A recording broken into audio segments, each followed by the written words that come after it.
About the carnivore diet, what no one tells you, but you need to know. So,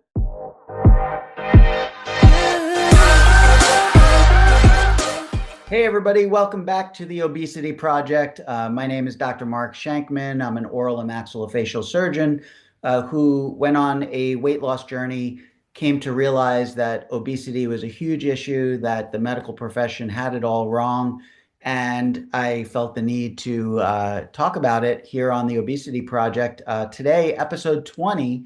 Today, we're talking about the carnivore diet, what no one tells you, but you need to know. So, I want to get into the hidden side of carnivore to some degree. So you're going all in on meat, but why are you feeling worse before you feel better? And on a quick personal note, I just started the carnivore diet myself. This is actually, let's say Saturday, Sunday, Monday. So today is day 3 of the carnivore diet for me. And here's what most people won't tell you. Going to get into all of that here in just a second. So the reason I wanted to shoot this video, I mentioned in the previous video some of the various diets that were available. I did mention that I was beginning carnivore, and so when I looked at all the ketogenic diets, which was my goal, and I had to look at all the various keto diets and figure out which one would be best for me. And the way that I already eat, meat is my primary staple. I'm focused primarily on protein, and really all I did was I basically ate one meal a day. I had a shake and some intermittent fasting and other things, but for the most part, I ate one meal a day, which was heavily protein based, and I had some sides of vegetables. So I realized that through the ketogenic diets, the thing I enjoyed the most were meats. And so carnivore seemed like a natural transition for me. So let's talk about cooking matters. Let's try that again. Cooking methods that matter a lot. So, one of the things that I noticed with carnivore that people don't talk about, they talk about very frequently the types of foods you should be eating. So like some of the things you see behind me, beef and chicken and pork and seafood. And some people include dairy in that. I'm doing a full carnivore, all-inclusive diet, which includes dairy. So things like eggs and butter and creams and things like that. I actually haven't had any cream, but I'm not averse to eating any dairy products in my carnivore meals. So one of the things that I realized and no one was talking about though was how to cook those things. And I watched a lot of different videos on people who cooked carnivore and got some great recipes and saw some really amazing things. What I noticed though is that a lot of people were frying their food primarily. So when my wife and I started talking about this, we talked about how on the weekend I was going to grill up a lot of foods, and then I would have those foods for kind of the rest of the week. So I'd grill a lot of foods, including most of the stuff that I was going to eat during the week. But then I realized that grilling might not be the best solution as far as cooking goes. And so I want to talk about various cooking methods and some of the things to avoid, some of the things to make sure to include. So the best cooking methods are slow cooking and reverse searing. So these types of things retain nutrients and minimize AGEs, this thing called advanced glycation end products. So things that are glycated are things that create this sort of slimy film, or almost like a sauce or a glaze on the meats. So slow cooking is best, and reverse searing. So this is basically a way to sear the outside of the meat while keeping the inside of the meat still fairly rare. You want to use low to medium heat that preserves fats and minimizes oxidation. And one thing that I did see a lot of, but I do want to talk about on here, is using tallow or butter for cooking. These things are great because they do impart some really nice flavor, but also are pretty stable at high temperatures and are relatively clean fats. So some of the things that we want to avoid, including what I talked about, that was my plan, which was charring or grilling at high temperatures. One, in a carnivore diet, you're not just trying to eat protein, you're trying to eat a high fat diet because you're basically in ketosis and a state of fat burning. And you're trying to eat as much fat, at least a 1-to-1 ratio of fat to protein, if not higher than 1-to-1 fat to protein. So the one thing about grilling, not only are you dripping away all the fat that you actually want to include in your meal, but it also creates these harmful compounds called PAHs and HCAs. These are oxidative chemicals that can form from grilling at high temperatures.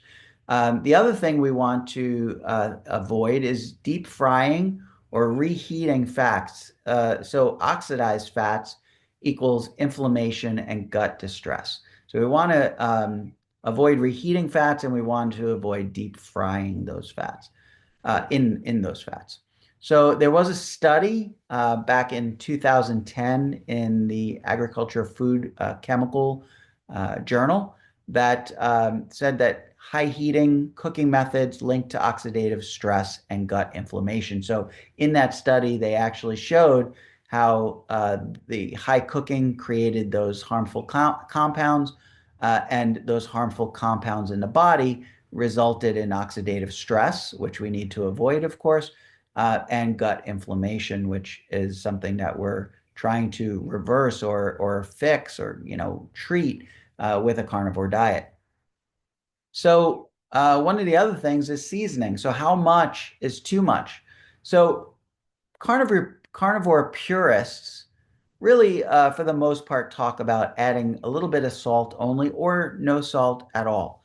The true purists will say to avoid salt. Some carnivores are fine with adding salt or salt and pepper. The In the beginning, it is very necessary to make sure you're getting enough salt in, because you will diurese some of your electrolytes. So what does that mean? That means that in the beginning, because your carbohydrate load is so low and carbohydrates store water, you're going to actually eliminate a lot of water and water weight. So a lot of the drop in the very beginning with carnivore diet is water weight primarily, but some fat loss as well. But along with that water, you're going to urinate out the electrolytes, so things like sodium, potassium, magnesium, and other trace elements. So it is important to salt your food, and you want to focus on mineral-rich salts like Redmond's real salt, or what I'm using is Baja Gold, which has a lot of the beautiful trace minerals from these salt mines that are from old seas that were dried up, and now there's these salt mines that have all these minerals, mineral-rich salt in them. So the purists will say either salt only or nothing at all. You can have a real life balance. So you can add some minimal spices as they may help you with palatability and transition into into carnivore, which is a keto diet. So, um, a lot of what I've been seeing and a lot of what I've even been experiencing 3 days into the keto diet is that sometimes cold turkey is not the best, and that's no pun intended there. Cold turkey is not the best way to enter carnivore, especially if you came in eating a standard American diet, which we said is, 60 to 70% carbohydrates and many, many refined, ultra processed, sugary carbohydrates. So if that's the case, you're going to experience some what they call either keto flu or carnivore flu. And it's basically an electrolyte imbalance from this, massive diuresis that happens when you're dropping all this water because you've lost all this carbohydrates. I want to kind of ease into carnivore, which makes the transition a little bit easier. Now, I personally did not do that, But the only reason I didn't do that was I was already eating a very low carbohydrate diet to start with. And really, all I needed to eliminate for the most part is maybe a little bit of nuts and some vegetables. So my transition was much, much easier because I was already sort of three-quarters of the way there. I barely ate any refined stuff. I already ate a low carb meal, and I basically was eating one meal a day that was heavy on the protein and just not the fat, but the protein for sure. So we want to definitely include enough spices so that your meals are palatable, that you transition over time. Your taste buds, your taste is going to mature, and you're going to really crave, at least for everything that I've heard, you're going to crave those meats that are natural in flavor, and you won't need to add all the salt and all these spices to it. But you do want to definitely avoid some seasoning blends that have MSG, maltodextrin, and other hidden sugars in them. And this is the one thing that I definitely found myself. All of the things that I already had in my spice cabinet, when I started looking through some of those things, even something as simple as like McCormick's garlic salt had sugar hidden inside it as maltodextrin. So you have to be careful when you're looking at seasoning blends, and you want to make sure you get the cleanest, sort of carb-free. And that's really what's more important. It's not so much the plant matter, like, you can use pure herbs like oregano and basil and all these other things. That's okay. Adding a little bit of herbs to your meat, not a big deal. But you want to avoid the carbohydrates because, again, what keto and what carnivore really is a low to virtually no carb diet. And so we want to avoid those hidden sugars. So here's another tip. Over seasoning in the beginning can mask your body's cues and cause bloating and overeating. So make sure you don't over season, but adding a little seasoning to make the foods more palatable. I actually found I made some chicken thighs on day one. My wife sort of boiled those. She does most of the cooking around the house. She boiled them, and they were actually pretty terrible. And I know that I have to get the fat in, so I ate all of the skin on the thighs, but it was soft and it was bland, and it was the texture was really kind of gross. And after I ate those chicken thighs, I really kind of felt a little bit queasy, and definitely did not feel good. Well, today I had the same other half of the chicken thighs that we defrosted. And this time we put it with a little bit of seasoning, a little bit of like Italian herbs with no sugar or carbs in it. And we put it in the air fryer, and it was so much more palatable. The chicken skin was crispy and delicious, and the chicken was much, much more palatable. And I ate that down, and no queasiness, no problems, and really enjoyed the meal. So let's get into the fat, as I was mentioning with the chicken skin. Fat, is it your friend or is it a nauseating foe? And high fat is necessary in a carnivore diet, as I mentioned, that you need at least a 1-to-1 ratio. So, but too much fat too soon early in the process can cause a nausea, can cause diarrhea, and can cause some sluggishness. So I have not, and not to get too gross or too descriptive, but I have not really noticed any change in my bowel movements. I haven't noticed any change in frequency or in hardness or firmness. Um, Basically, for me, in the first 3 days, it's been about the same. But my nausea has definitely diminished since I kind of started. I'm only 3 days in, so it's really, really early. But eating too much too soon will definitely cause some nausea and possibly some diarrhea and some GI issues. Fat digestion also takes time to adapt. So your body, your gut microbiome has to adapt. Your bile production has to adjust. Your lipase activity, the enzyme that breaks down fats in your that is released by the pancreas and released into the small bowel, needs to adjust and become more active. So these are all things that we need to give our body some time and allow the transition to occur. So start slow. Start with about a 1-to-1 fat to protein ratio and then gradually increase. And again, it kind of depends on what your goals are. If it's just fat loss, you might stay at the 1-to-1 fat to protein ratio. If you're trying to reverse, skin disorders, autoimmune diseases, significant insulin resistance, then you may need to, gradually increase that fat ratio. So here's a great tip from Dr. Paul Salandino. Gradual fat increase improves tolerance and prevents the keto diarrhea. So definitely increase that fat slowly. And there was also a study that looked at this and looked at the adaptation to ketogenic and high fat diets. And it showed that it improved fat absorption over weeks and that your body will adjust, your body will improve its fat absorption and its, enzymatic breakdown of those fats. And this was from the American Journal of Clinical Nutrition back in 2002. So there are studies, some doctors recommending this. So definitely go easy with the fat early on. And as I mentioned, there can be some gut changes and bathroom surprises. So I've heard a number of people talk about explosive diarrhea. I've heard people talk about soft stools. I've heard people talk about constipation just because they increase their protein by such a large amount.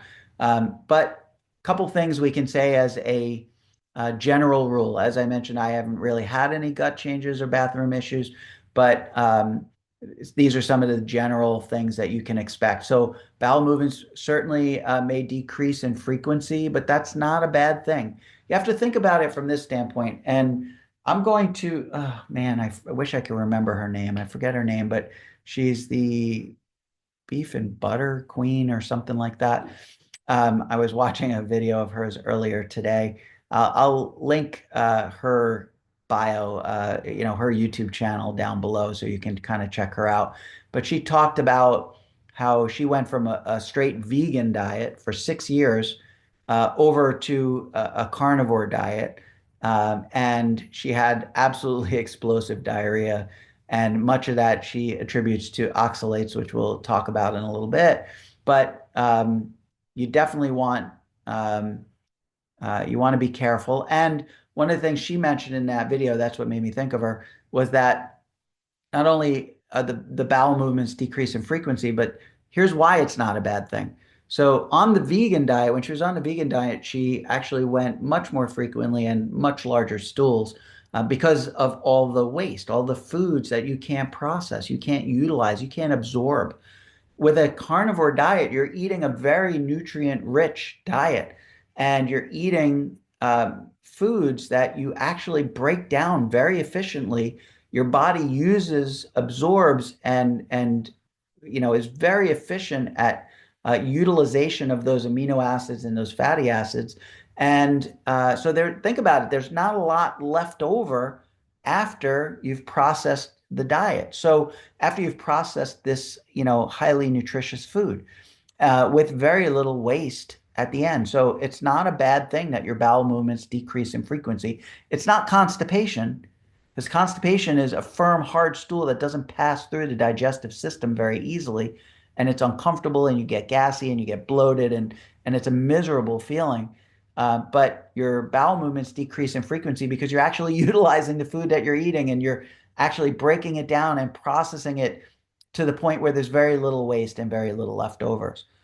Um, so you may experience some temporary diarrhea or constipation, which is common while the gut flora adapts from your previous diet, whatever that was, whether it's a plant-based diet, whether it's a standard American diet, whatever whatever it was you were doing before, your gut flora has to adapt. And your gut microbiome will change and will adapt to a meat-based diet. And then we have to give digestive enzymes or ox bile supplements, which can also help during the transition. I myself not doing that because, again, I haven't really had the digestive issues, but those are two things that you can take to help and aid in the transition. There was a study on animal-based diets, and how this diet dramatically and drastically altered the microbiome in a matter of days. And this was back in the Nature journal in 2014. So another thing that I kind of figured out is that meat variety is key. So don't just eat ribeye steaks 3 times a day, although it's tempting. Ribeye is delicious. I had it last night. So, but you want to change it up. You want to give yourself some variety so you don't get sick. You don't get tired and fatigued of the same flavors. So you want to include also things that are a little bit more nutrient rich to make sure you're getting all of the micronutrients you need. So things like organs are really important get you the trace vitamins and minerals that you might need. So liver, in at least in small amounts, if it's not terribly palatable to you, will definitely help you get all the nutrients that you need. Heart, bone marrow, eggs, sardines, these are all things you can add in to make sure that you're getting all of the proper micronutrients like retinol, choline, copper, DHA, which are often missing if you just eat pure beef. Now, not to say that you don't get everything you need from pure beef. I'm not here to tell you the lion diet is the wrong one. But you're getting higher levels of them and you're making sure you're getting all the proper nutrients, the micronutrients, as I mentioned, with the variety. So again, the adaptation phase is real and it can be very rough. Carnivore flu symptoms are things like fatigue and brain fog and irritability and cravings. Now, at least for me on my journey, as I mentioned, I came from a low carb diet already. So I really haven't noticed any fatigue. Um, I haven't noticed brain fog per se, but leading up to this, I have noticed even before doing carnivore that I tend to lose track of my thought process really easily, highly distractible, which just goes along with my ADD. But I have noticed that I'm a little bit more forgetful. I tend to lose my train of thought. And I haven't really noticed that get any better yet, which it should over time. But I certainly haven't seen it get any worse either. Irritability can be one of the symptoms. I personally haven't seen any mood changes for myself, and cravings. Because I was on a very low carb diet already, I don't really have any sugar cravings. And I went out to dinner with a friend last night. We went to a steakhouse because I told her I had just started carnivore, so I had my ribeye. But what was amazing to me is I love bread. I actually, of all the things, when I was on the low carb, not the carnivore now, because I'll talk about that in a second, just the low carb diet, I actually found that I really missed and craved bread and pasta. Those were the two things that I really missed. And when I was on just the pure low carb diet, I did do one cheat meal a week. It was sort of my reward for getting through the week and maintaining the diet and being disciplined. And that was what I generally wanted. I wanted bread or I wanted pasta. Well, I went out to dinner last night on day 2 of carnivore, and I watched my friend dive into a big loaf of bread that usually I'd be chomping at the bit, drooling and watching her eat. And it was crazy. I actually had no interest. Didn't bother me that she was eating the bread. I didn't even want it. That part was pretty crazy to me and pretty startling. The other thing I will say is I have not been hungry on this diet. It is a very satiating diet. Early on, I did have a little bit of queasiness. Day 1 was particularly bad, although I ate that chicken that I described, and I tried bone broth for the first time, which I found to be a little bit not really great tasting and made me a little bit queasy when I was done with it. So I did have a little bit of nausea on day 1, which seemed to, kind of go away on day 2, and I haven't had any on day 3. Uh, so so the carnivore flu symptoms that I just described are basically caused by electrolyte shifts. So electrolyte shifts, carb withdrawal, and a fat adaptation lag. These 3 things are basically what cause the carnivore flu. So the things that you want to do to combat this in the early stages of a carnivore diet are hydration, the addition of salt and or electrolytes, and patience. You need to have patience because ultimately, over time, you're going to get relief. Your digestive issues will go away, your brain fog will go away, your irritability, your cravings, fatigue, all of these things will resolve over time. Now, each person is a little bit different. It might take a little bit shorter, it might take a little bit longer. I think honestly, it depends on how bad your diet was prior to leading up to carnivore. Since mine wasn't so horrible, I think my transition has been a little bit easier. Now, having said that, I have done keto in the past, and I did experience a pretty significant keto flu in the first 2 to 3 days, which it can go much longer, but that's what I experienced when I did keto. And from there, I was doing a more standard American diet, which was pretty terrible. Ate a lot of refined sugars and carbs and stuff. So I think that's probably why the keto flu is a little bit worse for me than sort of the carnivore flu now. So don't forget, don't neglect those electrolytes. You want to have no carbs in the water, but you want to make sure you get plenty of electrolytes. If you have to put an artificial sweetener in, I don't think there's any harm in that. I've been drinking nothing but pure water the full 3 days. But you want to supplement with things like magnesium, potassium, sodium. And you can drink bone broth. You can drink electrolyte powders. There's a great one called Element. It's LMNT, so Element, which I no affiliation to them. They're not paying for this video, but from what I've heard, I haven't tried it myself. It's a very delicious addition to your water. So these are the things that I kind of noticed in the early stages of carnivore. I would love for you to tell me what types of things you've found when you first started carnivore, or if you're like me, you're just brand new on carnivore, what types of things you're running into. Have you noticed skin changes? Have you noticed improvement in your autoimmune diseases? Like those types of things might take certainly much more time before you notice. Some people have even said you might need up to 90 days to be able to see some decrease in some of these more severe medical issues that you're trying to solve. The weight loss is a little bit quicker and a little bit easier. Remember, you're going to lose water weight initially up front, and then it's going to sort of slow down. So don't be distracted or disillusioned by the fact that the weight loss slows down. That's normal. And because carnivore is so incredibly satiating, you can also think about mixing in some intermittent fasting into your carnivore diet and really power up that weight loss plan. So thank you so much for watching. I just wanted to share my weight loss journey with you and my carnivore diet, day 3. I certainly will do more videos on carnivore as I go along.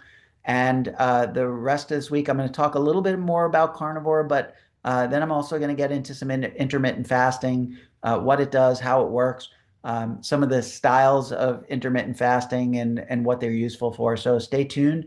Like, share, and comment, subscribe, do all that good stuff on social media. Thank you so much for watching, and I will catch you in the next video.